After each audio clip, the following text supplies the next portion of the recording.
India की entertainment industry दिन पर दिन ग्रो करते हुए नजर आ रही है और इसमें कोई शक नहीं है कि कोई डायरेक्टर या फिर कोई जो फिल्म इंडस्ट्री से जुड़ा हो वो बेस्ट एक्टर्स की तलाश न करता हो। वैसे बॉलीवुड में एंट्री करना क्वाइट डिफिकल्ट हो जाता है if you are not born with a silver spoon in your mouth और उस परिवार से कनेक्टेड नहीं है जो फिल्म इंडस्ट्री से कनेक्टेड है। फिर भी talent never fails and that's why आज इंडस्ट्री में ऐसे अभिनेता हैं जिन्होंने बॉलीवुड और उसके प्रसिद्धि के स्टारडम को पूरी तरह से अपने दम पर बनाया है। ऐसे ही एक्ट्रेस में से एक है पंकज त्रिपाठी।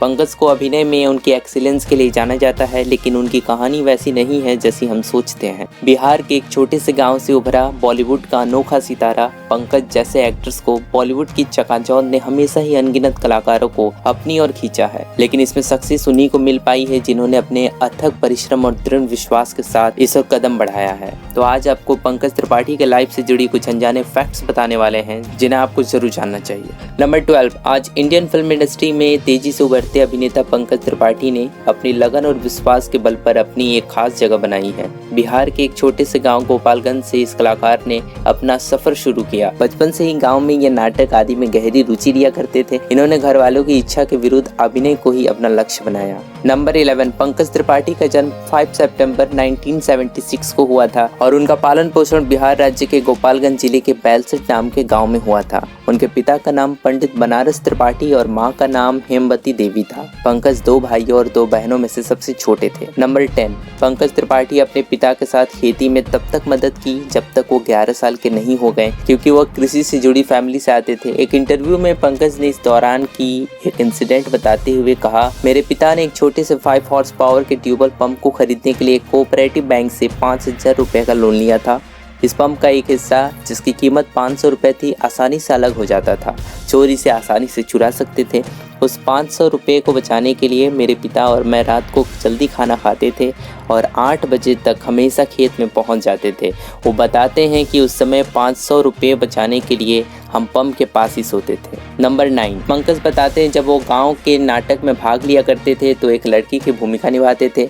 अपने गांव में एनुअल फंक्शन के दौरान पंकज गांव के नाटक में भाग लेते थे और इसके लिए गांव वालों से उनका अप्रिसिएशन मिलता था, जो एक्टिंग में उनका इंटरेस्ट पैदा करते थे और एक्टिंग को अपना जुनून बनाते थे। नंबर 8, मनोज बाजपेयी से मिला इंस्पिरेशन। उनके विलेज गोपालगंज के पास एक नदी के पार मनोज बाजपेयी जी का गाँव चंपारण है। जब फिल्म सत्य रिलीज हुई तो गाँव वाले मनोज के बारे में बहुत बातें करते थे। तब पंकज को लगा कि अगर पड़ोसी गाँव का कोई व्यक्ति अभिनेता बन सकता है तो वो क्यों नहीं। इसी दौरान उनको इस फील्ड में काम करने के लिए इंस्पिरेशन मिला। नंबर 7, पंकज हमेशा से ही एक्टर बनने की सोच रखते थे, बट उनके पिता चाहते थे कि वे एक डॉक्टर बने। इसके लिए पंकज ने हाई स्कूल के बाद पटना में पढ़ाई की। इसके अलावा उन्होंने थिएटर भी किया। कॉलेज की पॉलिटिक्स में भी काफी सक्रिय थे। और केवल यही नहीं, पंकज ने पटना के फूड क्राफ्ट इंस्टीट्यूट में होटल मैनेजमेंट का भी कोर्स किया है और इसके बाद पटना के मौर्य होटल में नाइट शिफ्ट में किचन सुपरवाइजर के तौर पर भी काम किया है। नंबर 6, इन्होंने पटना स्थित फूड एंड क्राफ्ट इंस्टीट्यूट से डिप्लोमा लेकर 2 साल तक पटना के ही मौर्य होटल में नौकरी भी की है,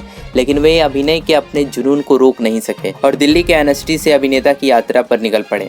नंबर 5, पंकज त्रिपाठी को शुरू में अपनी अंग्रेजी के वजह से काफी दिक्कतें झेलनी पड़ती थी। अपने शुरुआती दौर में एनएसटी के अंग्रेजी माहौल से इन्हें काफी तकलीफें भी हुई, लेकिन अभिनय में अपने कुशलता के चलते इन्होंने अपनी एक अलग पहचान बनाई। पिछली बार क्या बोला था? औकात?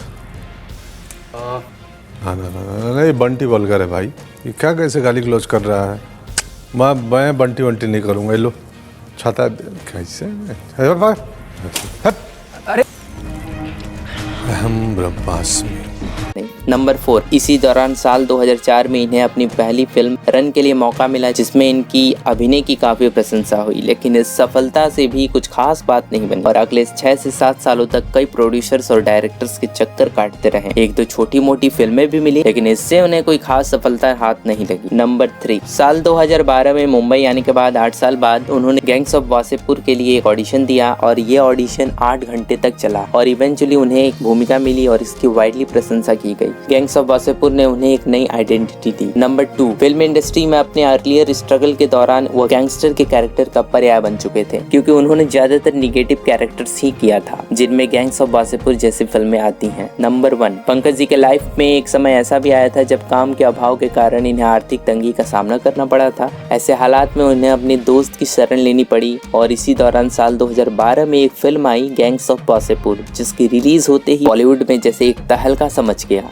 लोग इनके अभिनय के कायल हो गए। फिर क्या था, एक छोटे से गांव से उभरे सादगी भरे कलाकार ने अपनी धाक बनानी शुरू कर दी और एक के बाद एक न्यूटन, फुकरे और नील बट्टे सन्नाटा जैसी फिल्मों से अपने दर्शकों के दिलों में राज करने लगे। आज पंकज त्रिपाठी भारतीय फिल्म उद्योग में एक ऐसे कलाकार हैं जिनकी अभिनय का लोहा हर कोई मानता है। इतना ही नहीं, इनकी वेब सीरीज मिर्जापुर ने भी आज इनकी प्रसिद्धि में 4 चांद लगा दिए हैं। पंकज त्रिपाठी जी की जर्नी वाकई नो डाउट इंस्पायर रही है और जो हमारे ड्रीम्स को बढ़ावा देने में भी काफी मदद करती है। बॉलीवुड के एक सक्सेसफुल एक्टर के रूप में सेल्फ मेड होने के बावजूद उनके लिए कुछ ज्यादा नहीं बदला था। पंकज अब भी हर 6 महीने अपने गांव आते हैं और सब्जी खरीदने के लिए पास की दुकान पर जाते हैं। पंकज कहते हैं कि जब उनकी बेटी 80 मवेशियों के साथ खेलती है और आनंद लेती है तो वो गर्व महसूस करते हैं। और दोस्तों, ये वीडियो थी पंकज त्रिपाठी जी की। आपको ये वीडियो कैसी लगी मुझे बताइए कमेंट में, और अगर आपको ऐसी वीडियो चाहिए तो प्लीज़ लाइक कीजिए, शेयर कीजिए, प्लीज़ सब्सक्राइब करना बिल्कुल मत भूलिएगा।